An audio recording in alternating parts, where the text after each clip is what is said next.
Bonjour à toutes et à tous, hein. Merci d'être avec nous en cette fin d'après-midi.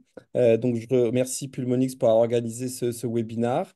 Durant la prochaine heure, on va essayer de voir ensemble en pratique la prise en charge de l'emphysème sévère par valve endobronchique. Et donc, je suis aujourd'hui avec Olivier Brugère, que tout le monde connaît, mais que je vais représenter, hein, qui est professeur à l'hôpital Foch. Et donc, nous allons aborder tous les deux en trois parties l'approche endoscopique de l'emphysème par valve endobronchique, avec donc une première partie sur les données disponibles dans les essais cliniques, une deuxième partie où je vous montrer des exemples de traitements et les recherches cliniques qu'il y a dans ce domaine, et puis enfin, on verra ensemble le suivi post-procédure avec un petit temps pour des questions. Donc, Olivier, je t'en prie, c'est toi qui commences avec les données des essais cliniques et le parcours patient.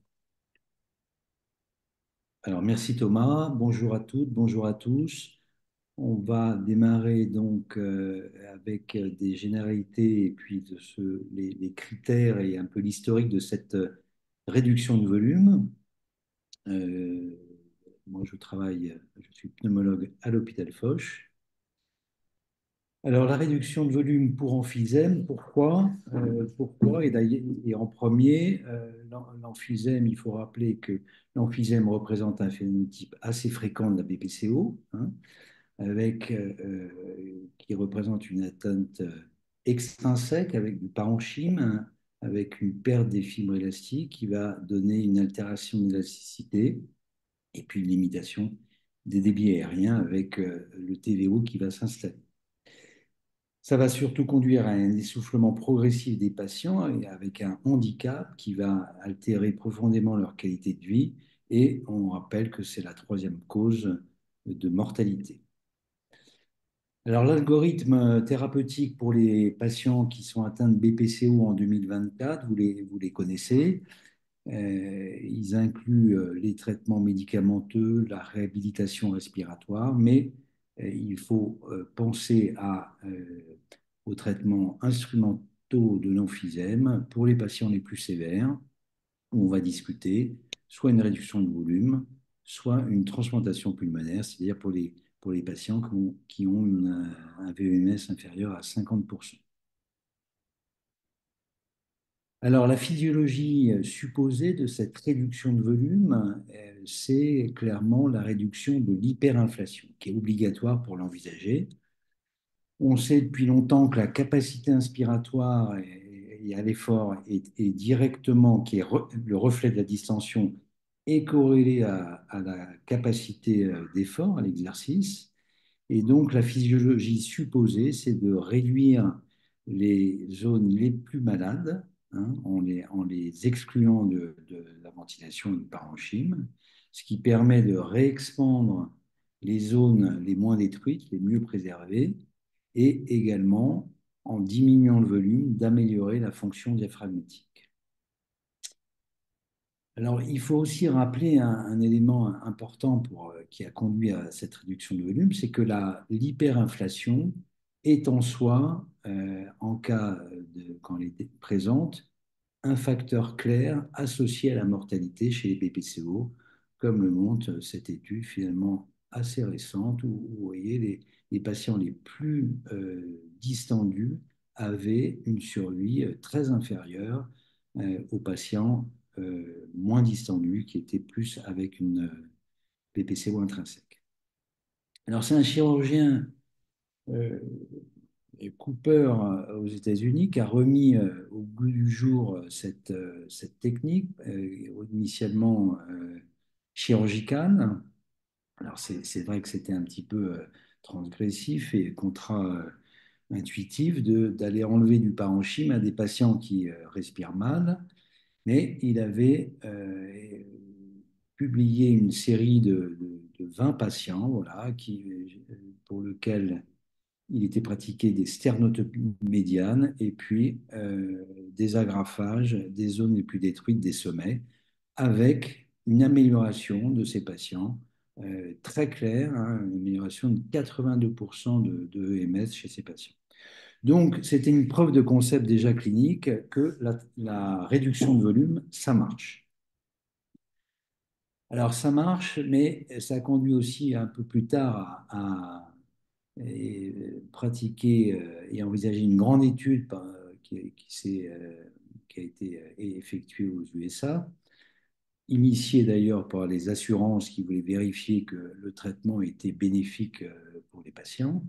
Et donc cette grande étude nette a inclus plus de 1000 patients en démontrant qu'il y avait un sous-groupe qui était très répondeur. C'était les patients qui avaient des emphysèmes localisés au lobe supérieur et avec une faible capacité à l'exercice. Vous voyez les comparaisons des deux groupes, réduction versus traitement médical au cours des 3 premières années post-procédure. Et puis, ça avait aussi un avantage global de survie pour ces patients. À l'inverse, il y avait un signal fort qui était donné dans cette réduction de volume chirurgical, c'est qu'il notait que certains patients, dans le sous-groupe des patients qui étaient avec moins de 20% de VMS, qui avaient un emphysème homogène ou une DLCO inférieure à 20%, qui est un témoin de sévérité, eh ben, il y avait une mortalité qui était inacceptable, proche de 28%. Donc, ceci a conduit les pneumologues notamment à chercher d'autres solutions. Et parmi ces solutions, il y en a une qui a abouti maintenant à être utilisée en clinique, c'est les valves endobronchiques que vous voyez ici. C'est des valves qui sont en silicone, montées sur un stent en éthanol et qui sont unidirectionnelles, c'est-à-dire qui peuvent, dans un sens, laisser passer l'air, mais sur lequel l'air ne peut pas passer en retour. Alors, la réduction de volume par valve, elle a donné lieu à un long processus qui, c'est une petite vingtaine d'années, hein, enfin moins que ça, une grosse dizaine d'années, entre un premier essai US-20 jusqu'aux études randomisées contrôlées et qui ont permis le passage à la clinique. Le premier essai contrôlé est intéressant à regarder rétrospectivement parce qu'ils avaient montré qu'en prenant des emphysèmes avancés, eh bien, il y avait une amélioration, comme pour la chirurgie, très significative sur les paramètres fonctionnels comme le VMS et puis sur les tests d'effort et la capacité comme le test de marche. Vous voyez ici, quand les emphysèmes hétérogènes dans cette étude étaient très significativement améliorés, mais il y avait aussi un signal qu'en cas de scissure incomplète, eh ben, ça ne marchait pas, ni sur la fonction, ni sur le EMS.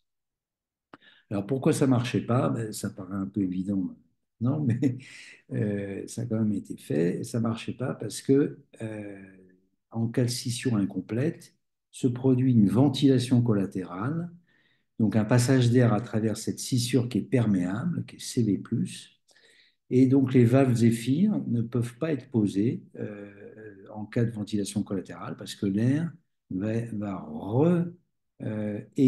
re-aérer ce lobe à travers cette scissure. Donc il faut obligatoirement une scissure complète. On va en reparler. Alors, quel est l'examen qui permet de s'assurer, le gold standard pour s'assurer que la scissure est complète? C'est le système Chartis, qui est un système assez simple, qui est un petit cathéter qu'on pose sous fibroscopie au bloc opératoire quand on fait la procédure, en descendant un petit cathéter donc muni d'un ballonnet qui est gonflé par le canal opérateur, ce qui permet d'isoler complètement le lobe qui est ventilé par cette bronche et donc de savoir s'il y a encore un flux d'air au bout de quelques minutes parce que ce canal et ce petit cathéter est muni d'un enregistrement de flux. Vous voyez ici le résultat d'une scissure complète où on voit le signal du flux qui va progressivement complètement disparaître, ce qui prouve que la scissure est complète et qu'on peut poser une valve. Alors, un des derniers essais qui a permis la translation en pratique, c'est la preuve de concept, c'était l'essai européen Transform, qui était donc randomisé, contrôlé, et qui a montré aussi pour des emphysèmes hétérogènes qu'il y avait un gain significatif sur les tests d'effort, sur le EMS, sur beaucoup de paramètres, dont le score BOD aussi. Alors, là, il y avait un signal qui est important pour cette procédure, c'était qu'il y avait un pneumothorax qui apparaissait jusqu'à 29% et qui était très précoce, mais on va revoir après, qui nécessite, quand il survient, la mise en place d'un drain ou autre chose. Alors, des études ont été faites aussi en pratique dans les emphysèmes homogènes. Ce serait Thomas en parler plus, mais d'emblée, on peut avoir une réponse avec des emphysèmes homogènes. Vous voyez en vert les réponses des emphysèmes homogènes en vert foncé et hétérogènes en vert clair. Les deux peuvent répondre donc sur le VMS et sur les tests d'effort. Donc, le degré d'hétérogénéité est prédictif de la réponse. Les hétérogènes répondent un peu mieux que les homogènes, hein, mais il y en a aussi dans les deux groupes qui ne répondent pas. Donc, à l'inverse, ce seul critère ne permet pas de distinguer clairement les répondeurs et les non-répondeurs. Alors maintenant, quel screening pour ces patients en pratique? Le premier screening à faire, qui doit dépister le candidat potentiel, c'est une plétismographie pour calculer le volume et le volume résiduel. Le volume résiduel admis pour la procédure, c'est supérieur à 175% de la théorique. Et donc, ça, c'est un critère important à retenir parce que si ce critère n'existe pas, il ne peut pas y avoir de bénéfice pour les patients. Donc, cette procédure peut être faite par tous les centres adressés. Le deuxième examen du screening, c'est le scanner en coupe fine, sans injection, qui permet d'emblée d'exclure des emphysèmes qui ne pourront pas bénéficier de la procédure. C'est les emphysèmes fibroses, qui sont associés à une fibrose, pour une raison évidente que la réexpansion du poumon adjacent laissant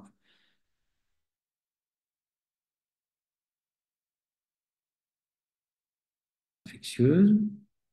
L'emphysème paraseptal, parce que souvent c'est un emphysème qui a peu d'impact fonctionnel quand il est pur. L'emphysème bulleux, même si c'est pas tout à fait une contre-indication pour certaines histoires très précises. Par contre, le vanishing long, hein, d'un côté, ne peut pas être retenu, puisqu'il n'y a rien à réduire, il n'y a rien à côté. Et puis, on peut avoir une idée aussi de l'hypertension artérielle pulmonaire, hein, qui doit ne pas être disproportionnée, hein. On considère qu'une hypertension pulmonaire dépistée sur une échographie supérieure à 50 mm de mercure et rend pas le candidat bon. Donc, on va retenir, donc à gauche, soit des emphysèmes hétérogènes, soit des emphysèmes également, pour certains, homogènes. Donc ça, c'est le deuxième examen et qui va permettre d'avoir une appréciation très précise des lésions et de déterminer si cette procédure est possible en choisissant et en évaluant s'il y a un lobe cible. Alors le lobe cible, vous voyez cette quantification du scanner par ce logiciel Stratix, mais qui peut être fait sur d'autres logiciels dans des différents hôpitaux, va déterminer lobe par lobe le pourcentage d'emphysème. Vous voyez en noir un pourcentage d'emphysème très marqué, plus de 70% au seuil 910, alors que là, il y a moins d'emphysème dans le lobe inférieur. Voilà, donc ça permet d'avoir une idée déjà assez précise. Deuxième intérêt aussi de ce scanner et de ce logiciel, ça va permettre de déterminer la probabilité de scissure complète. Et vous voyez le rendu qu'on peut avoir, qui est très simple. On va avoir une probabilité de scissure complète, par exemple sur le poumon droit, dans ce cas, qui était à 87%. Donc ça donne une indication des candidats potentiels. Généralement, on retient au-dessus de 80-85%. Alors, le troisième examen clé de l'évaluation de l'éligibilité, c'est la tomoscintigraphie de perfusion. Donc, non pas planaire, mais c'est une tomographie qui va être couplée à un scanner et qui va permettre de déterminer très précisément la perfusion et donc la fonction du lobe à exclure. Vous voyez dans cet exemple que le lobe supérieur des deux côtés était très détruit, hein. Il n'y avait que 6% de perfusion versus autour de plus de 40% dans les deux lobes inférieurs. Donc là, c'est un cas idéal. On va pouvoir exclure sans amputer de parenchyme fonctionnel. Alors, les critères habituels de réduction de volume, si on les résume, ben, c'est des patients qui vont être essoufflés avec une gêne qui souhaiterait corriger. C'est des patients qui ont en général moins de 50% de VMS, avec le critère de distension qu'on a vu.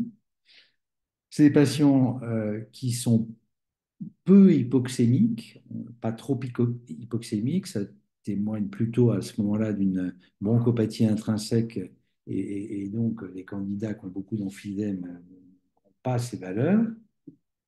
On a vu éliminer une HTAP très importante, disproportionnée. Pas de suppuration bronchique pour des complications infectieuses qui pourraient survenir si elles sont à, voilà. Tabagisme sevré, c'est évident. Alors, chez ces patients aussi, il faudra faire un petit bilan, notamment des comorbidités associées avec dépister une coronaropathie mal stabilisée ou une dysfonction VG. Voilà, les autres critères, on les a retenus. Ça sera un scanner où le lobe cible a des lésions d'emphysème supérieures à 50% au seuil moins 910, un certain degré de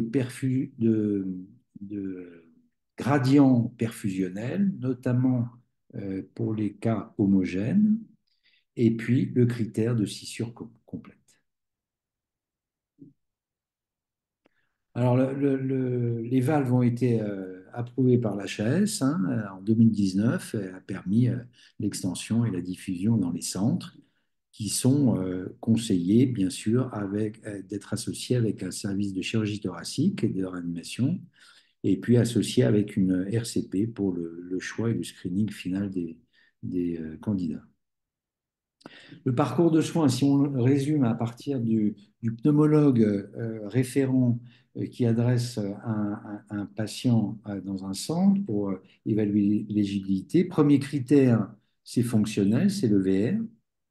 Ensuite, c'est réaliser un scanner en coupe fine, alors qui va être quantifié au centre poseur généralement, soit en présence du patient, soit même en son absence.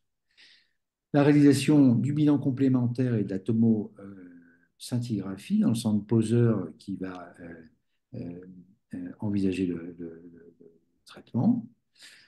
Au terme de ça, si le patient est éligible, on va lui exposer les bénéfices et risques, on va y revenir dans la suite, et puis on va mettre les valves dans un centre, au bloc, pardon, en un ou deux temps, on va y revenir aussi, avec une surveillance de quelques jours pour surveiller la survenue d'un pneumothorax. Après, l'idéal est d'avoir un suivi partagé avec le pneumologue référent, avec un suivi précoce et puis un suivi plus tardif pour la suite du patient.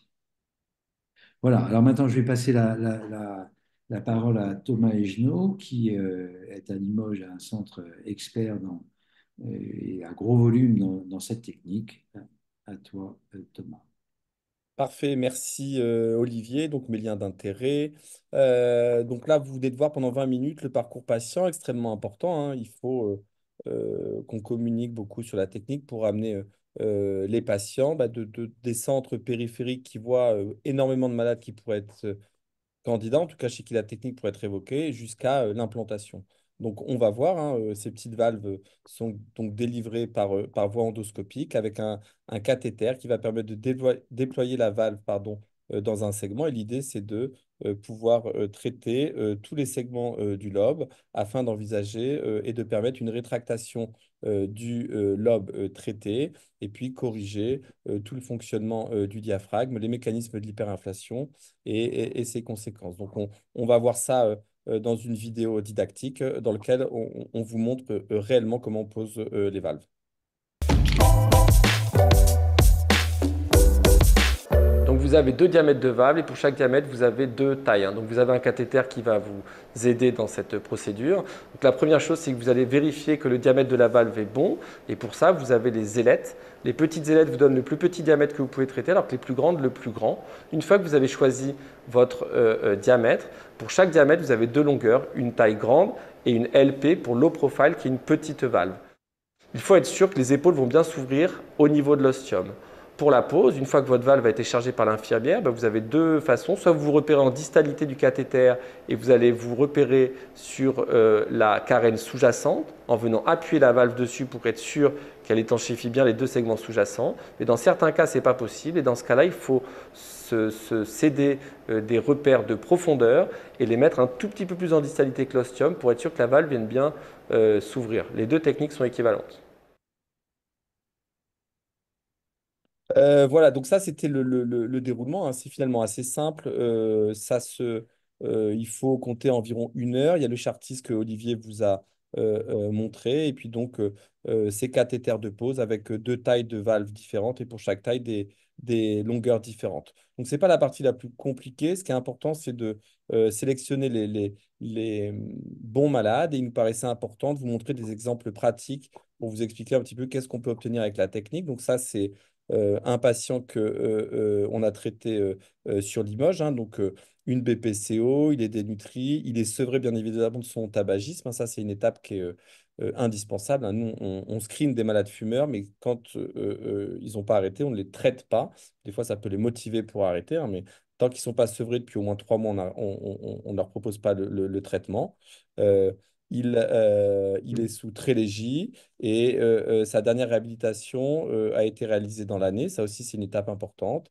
Il a une dyspnée qui est importante, stade 3 MMRC, puis il remplit les critères fonctionnels qui ont été montrés par Olivier, avec une obstruction très sévère, une distension et une DLCO qui est assez effondrée, pour laquelle, par exemple, on ne pourrait pas envisager de chirurgie. Un handicap fonctionnel qui est matérialisé au test de marche, et son écho-cœur qui élimine une HTAP. Ça, c'est aussi une étape importante, hein. Les malades avec une HTAP ne peuvent pas bénéficier du traitement. Et dans l'idéal, il faut que la seule source de dyspnée, ça soit la présence de l'emphysème. Donc, on va le screener, comme vous a montré Olivier. Il a vraiment tous les critères fonctionnels et il a un traitement médicamenteux maximal. Donc, la première étape à gauche, c'est qu'on va analyser son scanner sur la plateforme Stratix. Donc, vous voyez, hein, il a un emphysème qui est assez hétérogène, très marqué au niveau des lobes inférieurs, bien qu'il n'ait pas de déficit en alpha antitrypsine, hein. Ces malades peuvent être candidats également. Et puis donc, deux cibles potentielles qui se dégagent au niveau des deux lobes inférieurs. Et une deuxième information qui est donnée par le Stratix, qui est donc réalisée par le centre implanteur, c'est l'analyse des scissures, avec des scissures qui sont données comme douteuses, avec un score de complétude qu'on retrouve ici à 92,3%, quasiment la même chose des deux côtés, signifiant que sur 92% de sa distance, la scissure est donnée complète. On va vers la scintigraphie pulmonaire. Donc, vous voyez, ce malade, en plus d'avoir un emphysème extrêmement hétérogène, il a vraiment les caractéristiques du malade extrêmement distendu, avec, sur l'analyse du scanner, bien évidemment, pas de nodules suspects ou de choses comme ça, et des lobes inférieurs qui viennent réellement appuyer sur les scissures et contraindre les lobes supérieurs qui conservent une très bonne perfusion. Et donc là, on a deux cibles évidentes de traitement, soit le lobe inférieur gauche, soit le lobe inférieur droit. Donc, dans l'idéal, là, on a proposé de poser 6 valves au niveau du lobe inférieur gauche. Au niveau des résultats, Ce qui est important dans le suivi, dans le suivi média, enfin, à court terme, c'est qu'il faut faire un scanner à 45 jours. Ok, ce qu'on cherche à obtenir, c'est une réduction de volume. Et donc là, vous voyez qu'entre le scanner pré-thérapeutique, qui est extrêmement caricatural, hein, c'est pour ça que j'ai choisi, et le scanner post-thérapeutique, on obtient une atélectasie complète et on voit la réexpansion du lobe supérieur gauche, qui est extrêmement fonctionnelle. On évalue les malades à J45 pour voir s'il faut aller toucher les valves. C'est ce qu'on va vous expliquer en troisième partie. Et puis, on fait également une évaluation fonctionnelle qui est entre 45 jours et 3 mois, avec des paramètres de suivi qui sont bien établis, la fonction respiratoire de repos avec le VMS et le volume résiduel, les scores de MMRC, et puis la distance parcourue au test de marche. Ce qu'on évalue, c'est ce qu'on appelle les seuils de pertinence clinique. Donc, pour être répondeur, il faut, pour chaque critère, hein, avoir un gain de 12% sur le VMS, 430 millilitres sur le volume résiduel, un point sur le MMRC et 26 mètres sur le test de marche. Il n'y a pas vraiment de critères de répondeur, non-répondeur. Il y a des publications où ils pensent qu'il faut avoir deux critères de réponse pour être répondeur, mais vous voyez que ce malade-là, il a un BOD qui est passé de 6 à 3. On connaît tous l'impact pronostic du score de BOD, et donc c'est un malade qui a repris du poids, chez qui on a complètement changé le pronostic avec une hospitalisation qui a été assez courte et pas de complications dans son cas. Ce qui est important, et il faut essayer de sortir de cette idée, c'est que, on différencie les emphysèmes homogènes et hétérogènes. Et en fait, la différence, elle se fait au niveau de votre stratix. Vous voyez, en dessous de 910 newtons field, il n'y a que de l'air. Et en gros, quand on a un delta de plus de 15%, un emphysème est donné comme hétérogène. Et cette définition, elle existe. Il y a plusieurs définitions possibles. D'ailleurs, hein, on peut utiliser un cutoff de 10 ou de 15 et un seuil de 910 ou de 950, ce que vous voyez en dessous. Mais en gros, elle reste gravée dans l'esprit des gens parce que la chirurgie, elle ne s'adresse qu'à des malades qui ont un emphysème hétérogène. Pour les valves, ce n'est pas exactement la même chose. Il y a beaucoup de gens qui pensent que les emphysèmes homogènes ne peuvent pas être candidats aux valves, mais c'est faux. Il y a plus de candidats en proportion, il y a plus de malades hétérogènes qui vont être candidats, mais on voit aussi beaucoup plus de malades homogènes, et ce, parce que le seuil de définition est probablement très élevé. Et donc, par exemple, sur un emphysème homogène, on ne peut rien évoquer d'autre que les valves qui ont un essai clinique à disposition. Cet essai clinique, c'est un essai qui était positif, c'était une étude randomisée en 1 pour 1 entre le standard de traitement et la pose de valve. L'étude était positive et les gens ont gardé à l'esprit que les résultats étaient moins bons, avec moins de 40% de répondeurs, alors qu'on est plutôt aux alentours de 60% pour les critères. Un gain au niveau du VMS qui est à 14%, qui est significatif, et un gain au test de marche médian qui est en dessous des 26 mètres. Mais quand on regarde bien les critères de sélection, ça c'est important, c'est qu'on était au début de la technique des valves. Peut-être qu'on ne savait pas encore euh, tout ce qui était possible et comment on devait sélectionner au mieux les malades. Mais dans cette étude-là, il fallait avoir une différence de perfusion de moins de 20% entre les deux lobes pour pouvoir être inclus. Et ça paraît un peu compliqué à expliquer à l'heure actuelle parce que c'est plus du tout comme ça que l'on réfléchit. Ce qu'on voit maintenant sur des données beaucoup plus robustes, hein, la grosse équipe internationale, c'est l'équipe de Groningen, hein, et en gros, eux, ils ont voulu véritablement mesurer l'impact de l'homogénéité, de l'hétérogénéité de l'emphysème dans leur cohorte, sachant qu'on a aussi une méta-analyse qui montre que peut-être ça marche un petit peu moins bien, mais que ça marche quand même, hein. Alors, ils ne s'étendent pas beaucoup sur les critères de sélection des malades homogènes, hein, et il n'y a pas vraiment de cut-off, ou c'est plus un ressenti du physicien et son expérience personnelle. Ce qu'on voit, c'est que en vert, vous avez les emphysèmes hétérogènes et en gris, les homogènes. Les résultats sont peut-être un peu moins bons en termes de pourcentage de répondeurs et de valeur absolue, mais les résultats montrent que le traitement est également efficace chez les malades homogènes. Je ne sais pas si vous avez fait attention, mais dans l'étude d'impact, il n'y avait que 40 malades. Ici, on parle de 246 malades homogènes, donc c'est énorme. Donc il ne faut pas exclure les malades qui ont un emphysème qui paraît homogène au scanner. Et ce qui va être important, ça va être de regarder la tomosynthie. Olivier vous en a bien parlé. Il y a des malades qui sont homogènes en destruction et en scintigraphie, chez qui il ne faut probablement pas proposer le traitement, bien que certaines équipes puissent le discuter dans certains pays. Ce qu'il faut, c'est dégager une cible. Et une cible, ça peut être la destruction, mais probablement que la vraie définition de l'hétérogénéité, c'est l'hétérogénéité perfusionnelle. On a montré un travail au Congrès américain là, qui est soumis en attente de publication, où en fait, Ce qu'on voit chez les malades homogènes, c'est que certains vont avoir un vrai différentiel de perfusion entre le lobe que l'on traite et le lobe ipsilatéral. Et cela, il faut probablement y aller. Alors que ceux qui ont une perfusion très homogène, et vous voyez, on avait défini arbitrairement un seuil de 10% de perfusion pour définir les malades hétérogènes en perfusion et homogènes. Et on voit finalement qu'on dégage les répondeurs sur le test de marche, qui était assez intuitif, puisque la perfusion, elle est relais à la tolérance à l'effort. Et finalement, peut-être qu'on pourrait dégager les répondeurs des non-répondeurs avec les résultats de l'étude d'impact qui sont finalement entre ces deux critères. L'autre chose qui est extrêmement importante, ce qu'on n'a jamais chez les hétérogènes, c'est que chez les homogènes, des fois, le lobe le plus détruit n'est pas le moins fonctionnel. Et cela, quand on a ces mismatchs, on voit dans cette petite série qu'il ne faut absolument pas les traiter. Et donc, probablement que la tomosynthie est importante chez tout le monde, mais elle est surtout très obligatoire chez les malades qui ont un emphysème qui est donné homogène.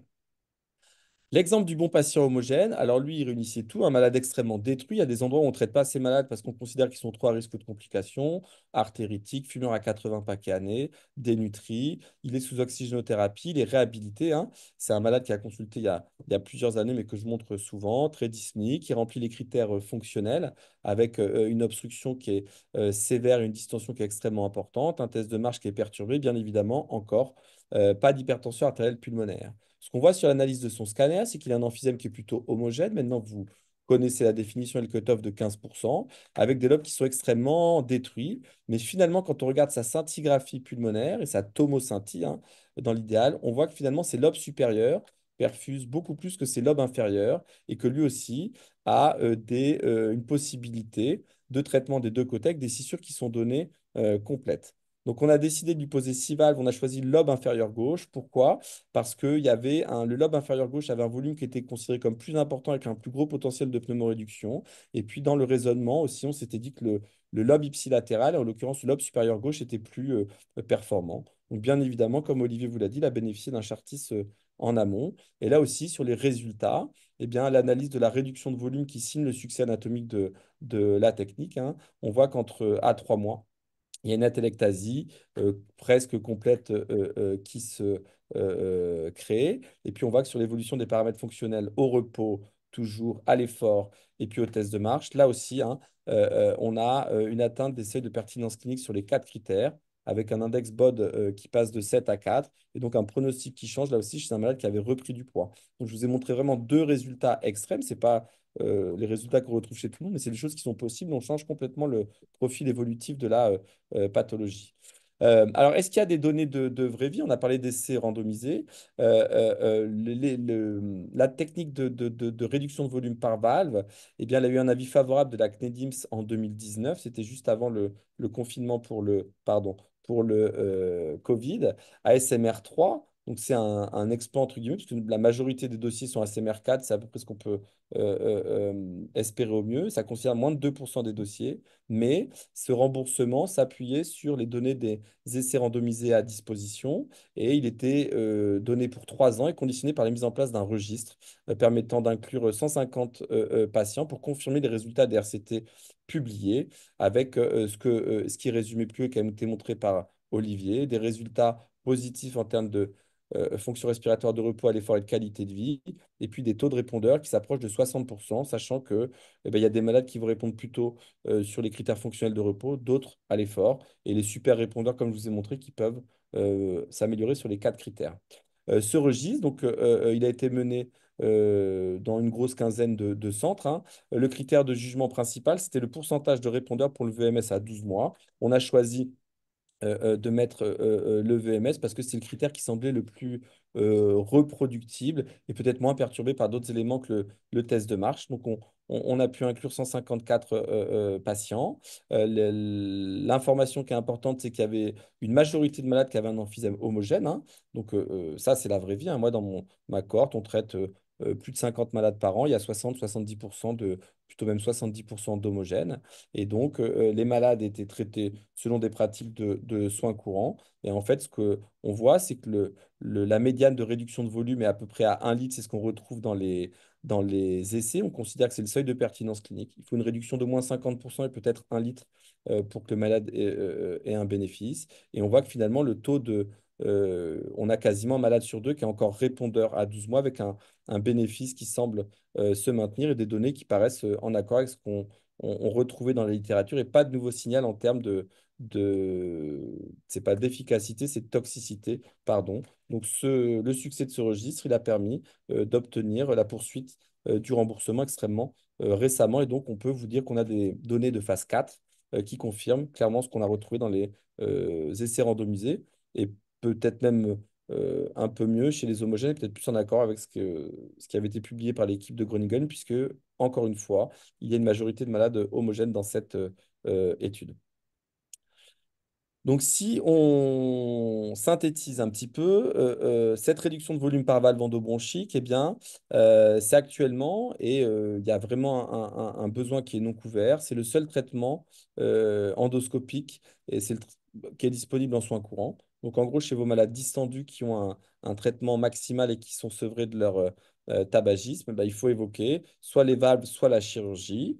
On peut traiter les malades les plus sévères. Je vous ai montré un exemple d'un malade qui avait une DLCO inférieure à 20%. Ces malades-là étaient exclus des études pour des données de safety, mais on peut avoir un bénéfice chez ces malades. Il y a aussi des données chez les malades qui ont un VMS qui est inférieur à 20%, hein. On est quand même sur des choses qui sont moins invasives que la chirurgie. On peut traiter, ça c'est aussi peut-être une idée à laquelle il faut tordre le cou, c'est qu'on a le droit de traiter avec ce traitement les lobes supérieurs, tout comme les lobes qui sont inférieurs. Et puis également, enfin, dernier point, la possibilité de traiter des malades homogènes comme des malades hétérogènes.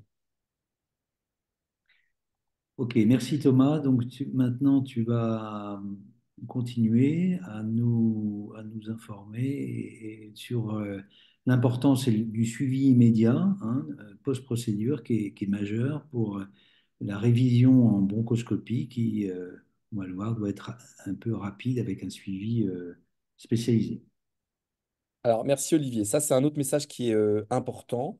On a vu sur les données des essais randomisés que malgré tout le parcours patient et le fait que ce traitement soit hyper sélectif, eh ben, on a encore des malades qui n'ont pas de bénéfice après le traitement. Et donc, ce qu'on essaye de diffuser auprès de tous les centres référents, c'est qu'il ne faut pas, mais c'est le travail des centres implanteurs, il ne faut pas considérer que le malade est non répondeur définitivement et il faut vraiment ne pas accepter l'idée que c'est l'évolution de sa BPCO s'il y a une perte d'efficacité dans le suivi.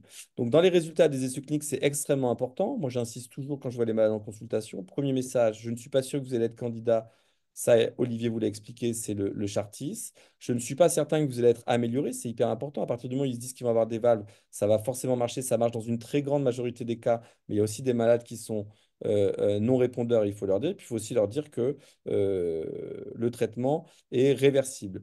On a des pistes, des explications pour des hypothèses chez les malades qui sont non répondeurs. Parfois, en cas de complications, on se demande si, quand on a un pneumothorax, bah, finalement, on ne crée pas une ventilation collatérale au niveau de la scissure. Je pense qu'il y a deux situations qui sont extrêmement différentes. Il y a l'absence d'efficacité, et cela, nous, en tant que centre implanteur, on a une bonne visibilité dessus, puisqu'on finalement, ils ont leur procédure, et c'est nous qui les revoyons en premier.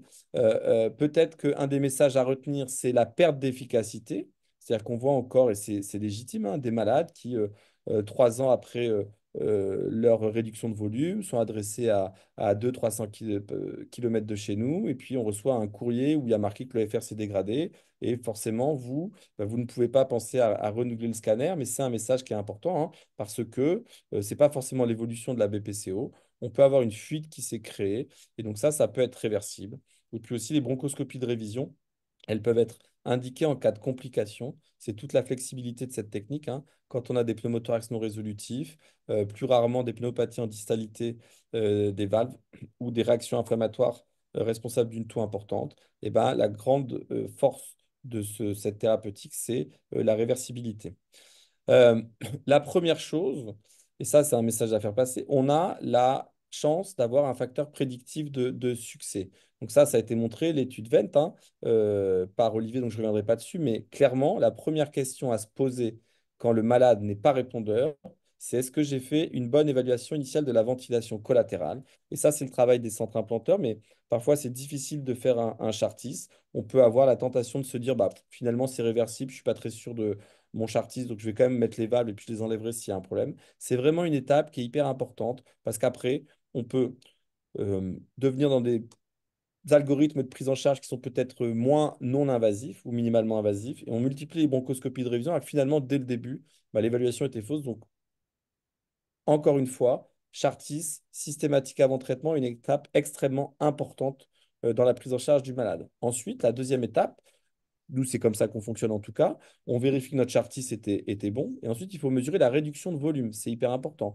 En fait, ce qu'on voit dans cette étude, qui est encore un travail qui a été montré par l'équipe de Groningen, c'est que selon l'importance et l'intensité de la réduction de volume, on va avoir plus ou moins de répondeurs. Et donc, cette réduction de volume, elle est très liée au pourcentage de répondeurs. On voit qu'en dessous de 50%, des malades qui répondent sur la qualité de vie, mais c'est très difficile à interpréter parce qu'il y a aussi un effet placebo et qu'on constate très bien en pratique clinique de dire bah, j'ai les valves, hein. Nous, quand on a parfois des malades non répondeurs et qu'on leur dit bah, écoutez, on peut discuter d'enlever les valves, ils veulent jamais les enlever, ils trouvent toujours une raison pour les garder. C'est probablement ça qui est reflété chez les malades qui ont une réduction de volume inférieure à 50%. Et sur les paramètres plus objectifs, le VMS ou le test de marche, on voit qu'on est beaucoup moins pertinent. Et on a encore, c'est vrai, peut-être des malades qui ont une amélioration de leur hyperinflation dynamique, qui peuvent répondre sur les trois paramètres. Quand on passe de 50 à 70, eh ben, on augmente encore plus. Et puis au-delà de 70, ce que je vous ai montré avec les atélectasies complètes, c'est là où on retrouve probablement les super répondeurs. Et donc le MCID, qui est le seuil de pertinence clinique, hein, qui est estimé dans cette étude de Gompelman à 50% ou 1 litre pour que le malade commence à ressentir un bénéfice, hein. Donc, on va sortir les malades, on y reviendra très rapidement à la fin, qui ont une réduction de volume, parce qu'en fait, un malade qui a une réduction de volume importante, mais qui finalement n'a pas de bénéfice, c'est un problème de sélection. Et il y a encore des malades, pourtant on a traité plus de 300 malades, où on se dit, bah, lui, ça va être un super répondeur, et des malades qui viennent avec une réduction de volume importante, c'est rare, mais qui disent, bah, moi, j'ai pas senti de différence. On va plutôt parler des malades qui n'ont pas de réduction de volume. Donc, je vous ai expliqué, première étape, très importante, on vient vérifier, on ne s'est pas trompé sur l'évaluation initiale de la ventilation collatérale. Et si ce n'est pas le cas, il faut envisager une bronchoscopie de révision. Donc ça, toujours Groningen, hein, qui est l'équipe vraiment numéro un sur le plan international et qui fait le plus de publications. Ils ont pris toute leur bronchoscopie de révision. Ils ont exclu les malades qui avaient besoin d'une ablation de valve pour la prise en charge d'un pneumothorax. Donc ça, c'est vraiment le suivi immédiat et on ne rentre pas vraiment dans la révision puisque c'est la gestion d'un effet secondaire. Et on voit que, ils ont colligé leurs 74 bronchoscopies de révision avec deux situations différentes qui seront individualisées dans une étude dont je parlerai après. L'absence d'efficacité, ok, ou la perte de bénéfice. Et puis on peut aussi faire des bronchoscopies, bien évidemment, pour des toux persistants, des hémoptysies, des malades qui ont une pneumopathie obstructive, je vous l'ai dit. Et puis on peut aussi avoir, puisque les valves ont l'inconvénient de leur avantage, c'est qu'elles peuvent très rarement être expectorées. Nous, dans notre série, c'est deux malades, hein, mais on peut être amené à refaire une bronchoscopie pour ça. C'est une spécificité des valves, hein. Je parlais de la réversibilité qui est un point fort et en tout cas qui individualise les valves par rapport aux autres techniques. Mais si on regarde également les autres techniques, alors il y a des valves qui ne sont pas commercialisées en France, qui n'ont pas également le même fonctionnement, pour lesquelles on peut faire 18% de rebronchoscopie dans cette Ah, étude de 2019. Mais tout ce qui a été étudié à côté, la vapeur, la spirale, toutes ces autres techniques qui sont d'ailleurs pas commercialisées, hein, on n'avait pas ces bronchoscopies de révision et c'est quand même quelque chose de fréquent dont il faut prévenir les patients. C'est pas toujours du one shot, hein. On a quand même 40% des malades qui vont bénéficier d'une bronchoscopie dans les suites de leur pose de valve. Alors, pourquoi faire? Il faut rechercher une fuite. C'est la première chose qu'on cherche. Une fois qu'on a vu que le malade avait bien une absence de ventilation collatérale et qu'il n'avait pas de réduction de volume, eh ben, il faut relire le scanner. Donc, parfois, ce qu'on peut voir, hein, comme ici, c'est que des fois, eh ben, il y a une bronche qui n'a pas été bien vue, peut-être pour des histoires de sécrétion d'anatomie. Et donc, on peut avoir, pardon, un segment qui n'est pas appareillé. Et donc là, s'il repasse, le traitement ne va pas fonctionner. La deuxième chose, c'est que pour rechercher les fuites, on va avoir à disposition une analyse post-traitement. Et dans cette analyse post-traitement, ce que je vous disais, on a le pourcentage et l'intensité de la réduction de volume, et puis ce logiciel qui n'a pas été évalué dans un essai clinique mais qui est mis à disposition des professionnels, va vous dire, là par exemple ici, vous avez une fuite au niveau de B6B, donc il faut changer cette valve probablement. En tout cas, nous, c'est ce qu'on propose systématiquement. Mais on s'aide aussi de l'aspect endoscopique et on peut avoir, par exemple, sur des réactions inflammatoires, des mouvements de valve avec une fuite qui se crée autour. Et là, dès qu'il y a un peu d'air qui passe, le traitement ne va pas fonctionner. Euh, Si on embête les patients, c'est qu'il y a une raison. Dans cette série, donc de Groningen, pardon, ils ont montré ce qu'ils avaient constaté dans les bronchoscopies de révision. On peut avoir des valves qui bougent, on peut avoir un segment qui n'est pas appareillé. Ce qu'ils appellent le airway kinking, c'est la bronche du poumon ipsilatéral qui va se tordre et qui va faire perdre le bénéfice au malade. Mais surtout, dans la majorité des cas, lorsque l'on fait une bronchoscopie de révision, eh ben, on peut retrouver des granulomes. Le seul facteur de risque de cette réaction inflammatoire, c'est le volume du lobe traité. Ils ont trouvé également beaucoup de malades qui avaient une aspiration positive, mais ils n'avaient pas de lien entre l'infection et la présence de granulomes. Ce qu'on peut dire, c'est que nous, on a quasiment systématiquement, quand on pratique un retrait de valve, parce que c'est ce qui peut être discuté, on sent qu'il y a de la granulation en distalité de la valve, mais qui n'est jamais symptomatique. Ce qui peut poser problème parfois, c'est les réactions inflammatoires.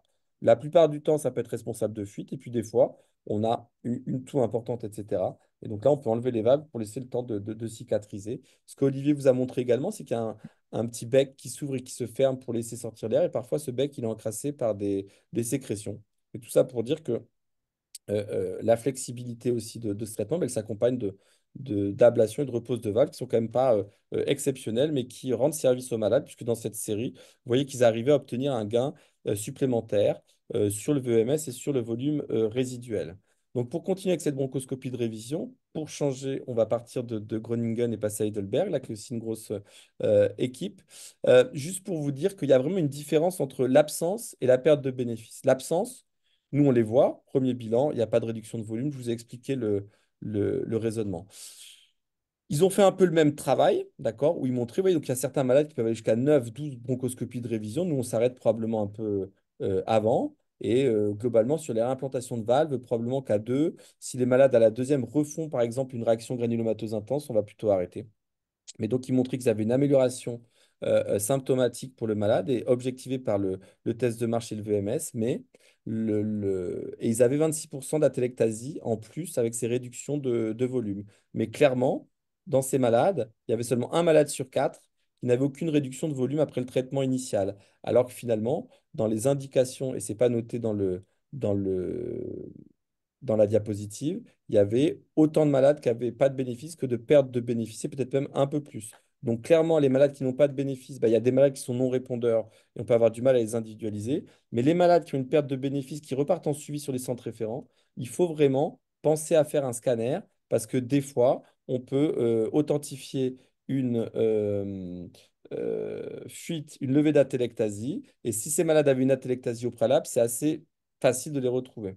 Donc là, je vous ai montré un cas de malade traité dans le lobe supérieur. Donc ce qu'on voit, c'était dans le cadre du registre. On voit qu'il y avait une fuite au niveau des valves de l'apicale et de la dorsale.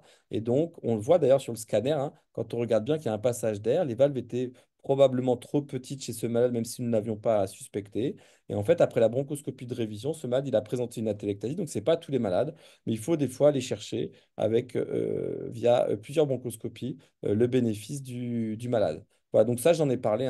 Deux situations différentes. Le malade qui a une réduction de volume importante, c'est probablement un problème de sélection, alors qu'à l'inverse, le malade qui a une réduction de volume qui est trop faible, qu'elle soit initiale ou à distance, il faut vraiment penser à renouveler le scanner thoracique. Et nous, c'est notre travail aussi de maintenir le lien avec les centres référents, mais il faut vraiment assurer ce que j'appellerais le service après-vente pour pas laisser les malades dans la nature et puis surtout des malades chez qui on peut retrouver un bénéfice. Voilà, donc j'en aurai terminé avec ma présentation, et puis on va finir avec le suivi à plus long terme, où Olivier va vous parler notamment des possibilités de faire un bridge avec la transplantation. Alors, merci Thomas. On va commencer par une petite question aussi sur le panorama en France, là, toi qui es Tu as une tenue de registre. Combien de patients, combien de centres actuellement et l'évolution les 2, 3 dernières années? Alors, écoute, l'activité de réduction de volume, elle s'est installée, je pense, il y a 5 ans, grâce à un investissement des centres hospitaliers. Je pense que maintenant, il y a environ 35 centres qui sont vraiment euh, répartis sur toute la France. Donc, je pense que maintenant, chaque pneumologue a un centre implanteur à moins d'une heure et demie de chez lui. On considère que, enfin, c'est pas on considère, c'est que les chiffres actuels, il y a un peu moins, entre 450 et 500 malades qui sont traités par an, avec des centres de gros volume et des centres aussi qui traitent moins de 5 malades par an. Et probablement que c'est sur ces centres-là qu'il y a un travail à faire d'interaction entre les centres référents et les centres implanteurs, hein. Alors, transition. Est-ce que toi, tu peux, est-ce que tu sais, parce qu'on n'en a pas trop parlé, est-ce qu'on a des données de survie et de suivi à long terme après les valves? Parce que c'est souvent une question qu'on nous pose, hein. Finalement, on a des données à 3 mois, à 6 mois, voire 12 mois, mais qu'est-ce que ça donne sur le long terme? Est-ce qu'on a des colonisations? Est-ce que le résultat se maintient?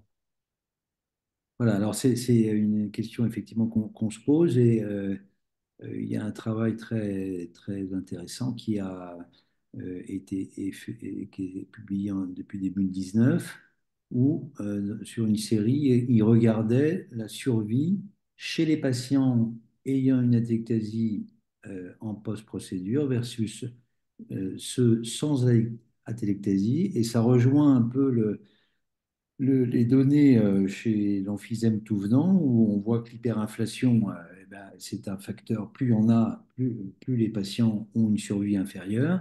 On retrouve ces données dans cette étude, dans cette série, hein, où on voit que là, quand il n'y a pas d'atélectasie en bleu après la procédure, hein, c'est des données, là on est à 100 mois, eh ben, ça fait, les patients vont moins bien, ils meurent plus que les patients ayant eu un bénéfice avec une atélectasie. Voilà, alors je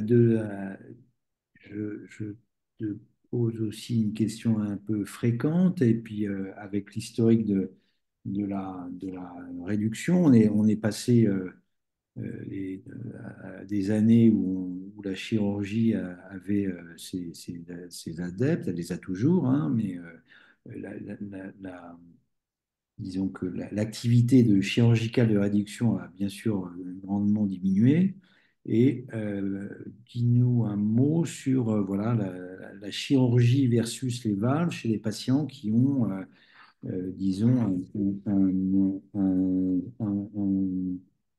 des valves, une hypoperfusion, et ils sont un bon candidat.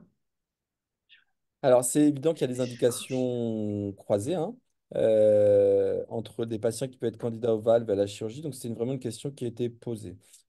Si on ne parle pas de données comparatives ou des randomisées, puisqu'on en a, on a deux traitements qui sont hyper sélectifs, hein. Tu as bien montré que euh, les, l'étude NET avait montré des résultats dans une population hyper sélectionnée, mais les valves sont aussi pour une population hyper sélectionnée.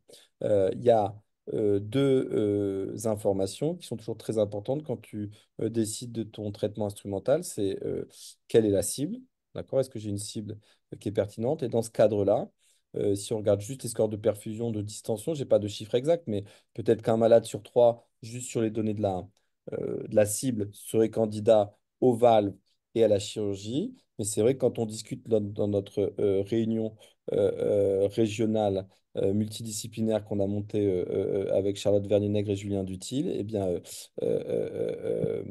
il y a aussi des malades qui sont probablement candidats aux valves, mais pas à la chirurgie. Et les chirurgiens, ils aiment bien avoir un lobe qui perfuse à moins de 10%. Et surtout, ils veulent vraiment un lobe très hyperinflaté, un peu comme j'ai montré, hein, le premier cas, je pense, aurait pu être candidat aussi à une chirurgie. Ils aiment bien avoir ces petites bandes d'atelectasie. Ensuite, euh, pour les malades, il y a quand même une différence qui est importante, c'est la réversibilité des valves qu'on n'a pas avec la chirurgie. Néanmoins, il ne faut pas tromper les gens sur les données chirurgicales, hein. Les gens sont beaucoup restés sur l'étude nette, mais il y a des malades qui sont candidats à la chirurgie. Surtout, quand on s'intéresse à la littérature, on voit que les données de morbimortalité se sont clairement améliorées avec l'optimisation des techniques chirurgicales et d'anesthésie. Et donc, il y avait une vraie question. Et donc, j'arrive à l'étude célèbre, qui est une étude randomisée, qui a été menée en Angleterre, où en gros, lors de leur réunion multidisciplinaire, ils retrouvaient des malades qui étaient candidats à la chirurgie et aux valves. Ils ont proposé de faire un essai randomisé. Et clairement, en France, on a l'impression que les pneumologues parlent plus de réduction chirurgicale que les chirurgiens eux-mêmes. Mais en Angleterre, le phénomène était un peu inverse. C'est-à-dire que les patients et les pneumologues et chirurgiens étaient très attachés à la réduction de volume chirurgical. Donc l'idée, c'était plutôt de montrer que les valves n'étaient pas inférieures. Donc cette étude, on peut la critiquer. Il y a beaucoup de pertes de vue. Il y a des résultats qui semblent assez modestes dans le bras valve, puisqu'il n'y a que 40% de répondeurs sur le VMS, alors que c'est que des malades hétérogènes, puisqu'ils étaient candidats à la chirurgie. Néanmoins, ce qu'ils en concluent, c'est que les valves ne font pas moins bien que la chirurgie, alors que le bras sous-performe, et qu'il y a moins de complications, que la durée d'hospitalisation est plus courte. Pour finir sur cette question, c'est vrai que, et moi, j'ai pas d'avis, encore une fois, nous, quand on a eu, je pense que pour donner une proportion, on a fait 55 réductions de volume par valve, il y a eu 4 chirurgies de réduction, mais les 4 chirurgies de réduction sont très bien passées, les malades ont été nettement améliorés. Mais c'est vrai que souvent, la réponse qu'on obtient, c'est de se dire, bah, ça fait pas moins bien si c'est réversible, allez pour les valves, et puis ensuite, on verra. Donc, c'est une vraie question posée, mais clairement, il y a des malades, parce que la chirurgie, on peut aussi prétexter qu'il n'y a pas de bronchoscopie de révision, etc. Donc, il y a des malades qui peuvent être candidats à la chirurgie, mais quand on peut faire les deux, peut-être qu'on commence par les valves de par leur réversibilité et sur les données de l'étude célèbre qui était peut-être incomplète. Alors, toi, tu nous as parlé On a parlé un peu de réduction de volume chirurgical. C'est aussi une question qui peut être posée et qui est souvent posée. Est-ce que les valves peuvent passer dans l'IRM, etc. Bien sûr, mais aussi, c'est est-ce que si je fais les valves, est-ce que je pourrais être transplanté? Est-ce que je pourrais bénéficier d'une réduction de volume chirurgical?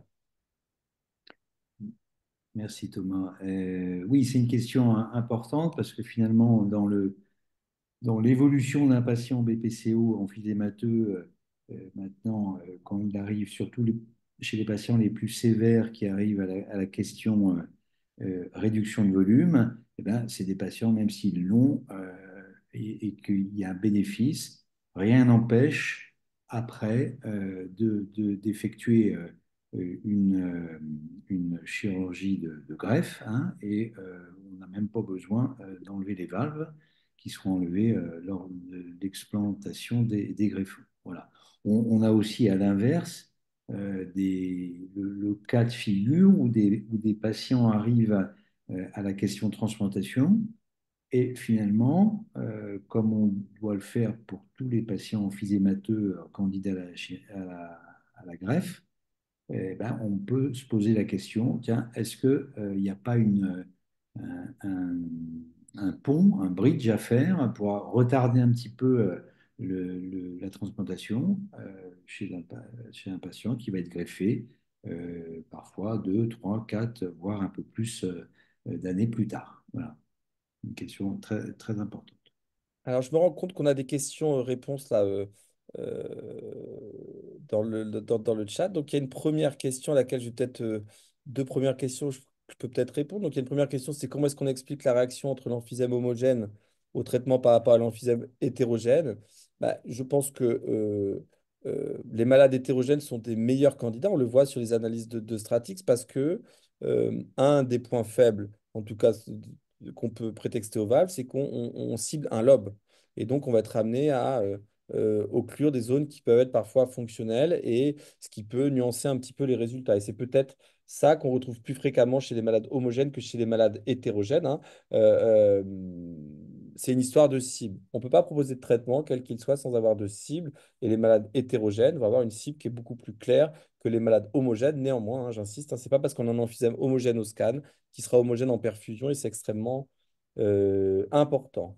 Ensuite, c'est peut-être plus sur la procédure. Alors que moi, j'applante, je vais me permettre de répondre, hein. En quoi consiste la CAT? Donc, je pense que c'est la conduite à tenir infirmière dans toute cette procédure.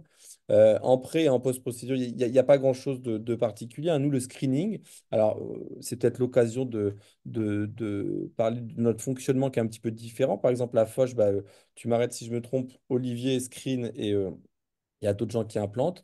Moi, je fais tout le parcours malade.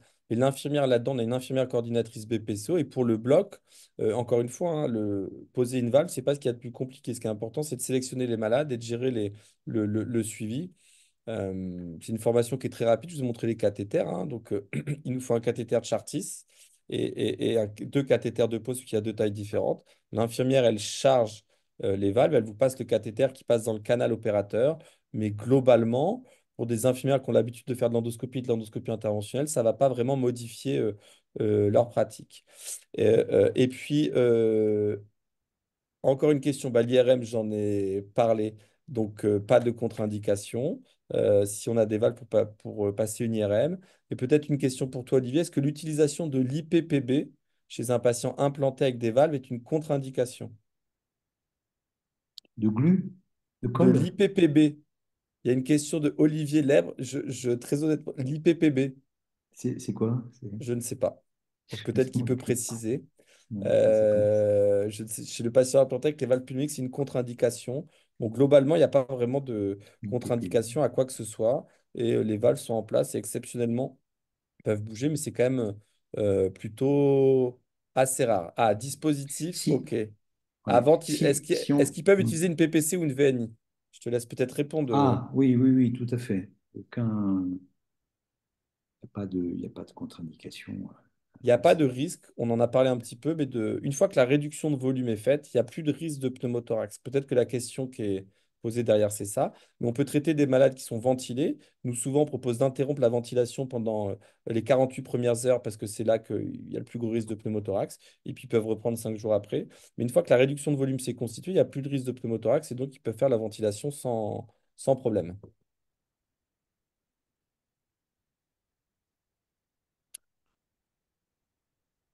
Je pense qu'on a fait le tour. Est-ce Ok, que je vois plus de on a fait questions? le tour. Oui, oui.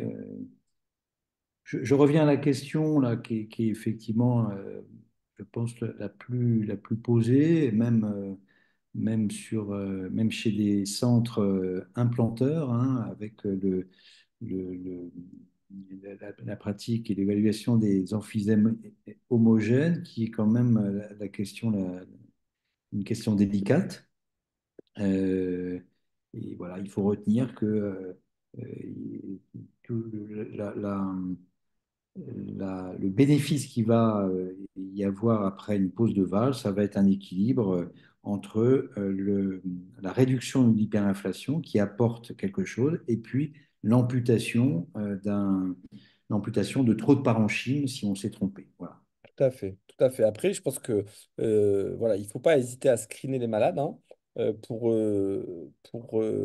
donner une réponse à un centre qui a screené un malade. On a juste besoin d'un compte-rendu de l'EFR, même oral, hein, et d'un CD du scanner avec les coupes millimétriques. On n'a besoin de rien d'autre, hein.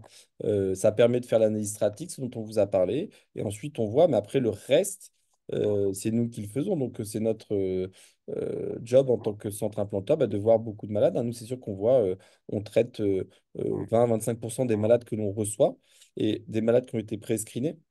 Il n'y a pas d'HTAP, etc. Mais il y a des malades qu'on trouve un petit peu trop bronchiteux chroniques. Il y a des exacerbations qu'il faut peut-être gérer. Et surtout, bah, il y a l'histoire de la ventilation collatérale. Et même si maintenant, il y a des essais à disposition pour les malades qui ont une ventilation collatérale positive. Et surtout, je martèle bon message, la cible, c'est hyper important. Pour avoir un bon résultat, il faut avoir un bon patient. Il faut aussi surtout avoir une bonne cible. Ok, merci Thomas. Et je pense on va conclure et s'arrêter ici. Et merci beaucoup en espérant de vous avoir un peu éclairé sur le type de malade qu'il faut screener, c'est le plus important. Tous les patients devraient avoir un screening sur cette possibilité, oui ou non, au cours de leur évolution fonctionnelle qui décline. Voilà. Parfait. Merci à tous. Au revoir. Au revoir.